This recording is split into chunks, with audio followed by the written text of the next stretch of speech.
Welcome back to Friends with Benefits Car Club, where we serve up car news with a side of sarcasm. I'm Io, your guide through the madness. This week, Audi is reviving the R8, but will it still have its soul? Range Rover just dropped an ultra-exclusive Park City edition because normal luxury isn't enough. Meanwhile, Ohio lawmakers are finally banning ticket quotas, and Morgan just betrayed manual lovers everywhere. Oh, and Dodge is bringing back the V8 Ram TRX, because subtlety isn't their thing. And Toyota versus Tesla just had a spicy EV showdown. Buckle up, this one's gonna be fun.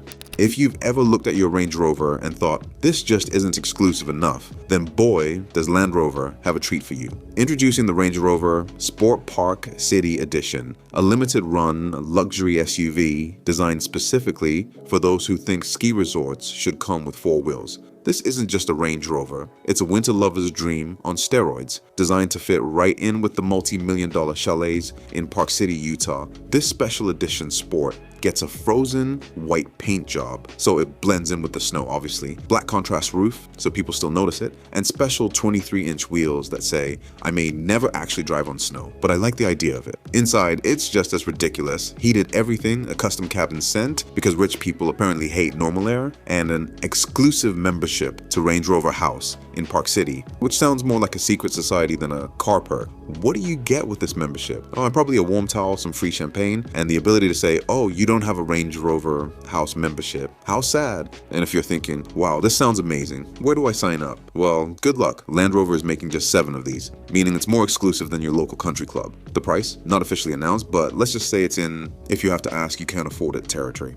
Morgan, the quirky British car company that's been making the same wooden frame cars since World War I, just dropped a bombshell. Their new SuperSport ditches the manual transmission. Yes, really, for decades, Morgan cars have been the hipster's dream machine. Hand-built, impossibly lightweight, and always available with an old-school manual gearbox. But this time they've gone rogue. The new SuperSport comes with an 8-speed automatic transmission, sending shockwaves through the tweed jacket-wearing, leather-driving, glove-clad Morgan fanbase. Somewhere in England, a man named Nigel is furiously penning a letter of complaint with a quill. But here's the thing, it's actually a smart move. The SuperSport is designed to be more usable and accessible, which is a fancy way of saying, we want more people to buy this thing. It still has a BMW-sourced inline-6 under the hood, so power won't be an issue. And it's still painfully beautiful, with that classic Morgan long hood, short deck design. Will it still be a raw, visceral driving experience? Absolutely. But will traditionalists accept an auto Morgan about as easily as they accept new music that came out after 1972?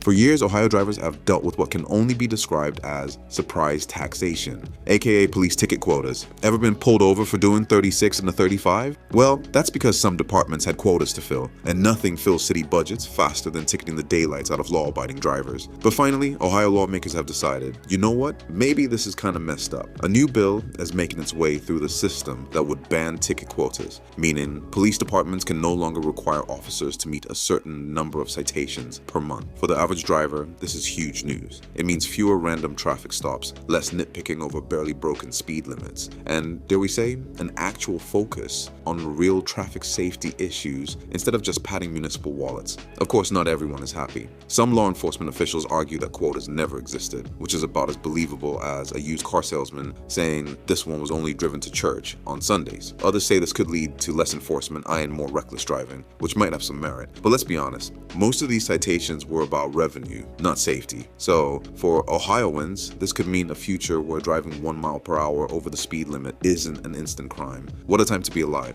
Just when we thought the legendary Audi R8 had been relegated to history books and enthusiast garage posters, Audi throws us a curveball. It's coming back. Yes, the poster child of practical supercars, the budget-friendly Lamborghini Huracan, and the unintentional YouTuber Clout Mobile is getting a sequel. But before we all pop the champagne and start making Need for Speed Underground 2 nostalgia playlists, let's ask the big question. What exactly is this new R8 going to be? Will it keep the glorious V10 that made it an icon? Probably not. The last R8, despite its sonorous, spine-tingling 5.2-liter naturally aspirated V10, was always living on borrowed time in an era of downsizing, electrification, and regulations that hate fun. Audi has been moving toward full electrification with their e-tron models, so the new R8 is likely to be either a plug-in hybrid or a full-blown EV. Now, this is where the controversy starts. While EVs are undeniably faster, instant torque, no lag, physics-defying acceleration, one of the best parts of the R8 was its soul, that high-revving, screaming V10 that made even the most jaded car enthusiast feel something.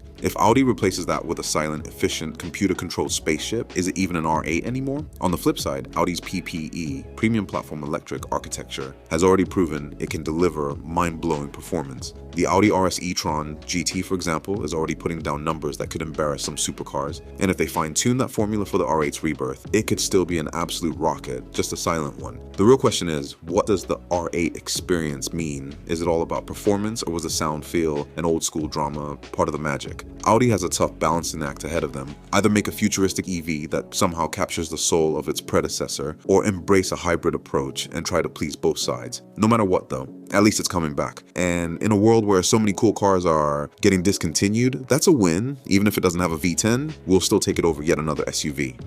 Mercedes has just revealed their new CLA concept, and in typical German over-engineering fashion, they couldn't decide on one powertrain, so they went with two, a full EV and a hybrid version. Because why make one expensive option when you can make two? First things first, this thing looks stunning. Mercedes has been on a roll lately with their designs, and the new CLA brings that EQXX concept energy to a more realistic package. Think long, swooping lines, aggressive LED lighting, and a body that somehow looks fast, even when it's parked. Now, let's talk powertrains. The EV version is promising over 400 miles of range, which, if true, would make it a serious contender in the luxury electric space. The interior is filled with all the usual Mercedes madness, meaning more touchscreens than a Tesla showroom, ambient lighting that makes you feel like you're in a spaceship, and a sound system that probably costs more than your first car. The hybrid version exists for those who want to feel superior at the gas pump, but aren't quite ready to cut the cord from internal combustion. It's supposed to deliver great efficiency while still offering some of that traditional Mercedes driving feel. What's really interesting is that Mercedes is positioning the CLA as the new entry-level luxury EV, meaning it'll be relatively affordable, or at least as affordable as a luxury EV can be. So what's the takeaway? Mercedes is all in on electrification, and they're giving buyers options. Whether you want a futuristic all-electric ride or a transition car that still lets you visit a gas station, they've got you covered. And let's be honest, either way, this thing is gonna sell like crazy. If there's one thing Dodge knows how to do, it's ignore common sense and give the people what they want. Case in point, the Ram TRX is coming back with a V8, despite the entire industry shifting towards hybrids, EVs, and things that don't consume fuel like a jet engine at takeoff. Now, in case you've been living under a rock, the Ram TRX is Dodge's 702 horsepower Hellcat-powered monster truck that exists purely because someone in the engineering department probably lost a bet. It's a full-size pickup truck that outperforms sports cars in a straight line, jumps like it's auditioning for Fast and Furious, and has an exhaust note that scares small children and wildlife. So naturally, when Dodge announced they were moving toward electrification, everyone assumed the TRX would be a casualty of the shift. But nope, Dodge just doubled down and said, screw it, here's another one. Now, the details are still under wraps, but if Dodge is bringing it back, you can bet that it'll still have a big, loud, thirsty V8, because that's the whole point. It'll probably get even more ridiculous features, like an eco mode that does absolutely nothing. Dodge will sell every single one they make because America loves absurdly overpowered trucks. In a world that's rapidly shifting toward EVs, the Ram TRX coming back is Dodge's way of saying, let's have some fun before the robots take over. And honestly, we respect it. In one corner, we have Toyota, the king of hybrids, practical reliability, and taking their sweet time with full electrification. In the other corner, we have Tesla, the disruptor, the full EV pioneer, and the company that loves throwing shade at legacy automakers. So what happens when these two brands sit down for a public debate on the future of EVs? Well, things get spicy. On a recent podcast, Toyota executives essentially said they don't believe full EVs are the only solution, arguing that hybrids, hydrogen fuel cells, and alternative energy sources still have a place. Meanwhile, Tesla's camp was basically like, nah, y'all are just behind the times. This is actually a really important debate. Toyota, despite being slow to jump on the EV bandwagon, sells more hybrids than anyone and has been investing in solid-state battery technology, which could be a total game changer. Tesla, on the other hand, believes in BEVs, battery electric vehicles, or bust. And while they've made huge progress, they also have their own set of challenges, like, actually delivering Cybertrucks. So who's right? If Toyota's solid-state battery tech actually delivers, they could leapfrog Tesla with EVs that charge in minutes and go 600 plus miles. If Tesla keeps improving its charging network, affordability, and production speed, they'll continue dominating the EV space. The reality is, there's room for both, and the EV revolution isn't going to be a one-size-fits-all solution. Some people want a Model Y that can fart on command, while others want a Prius that gets 70 miles per gallon and never needs to be plugged in. Either way, this debate isn't over. and we'll be watching. Who do you think has the better approach? Drop your hot take in the comments.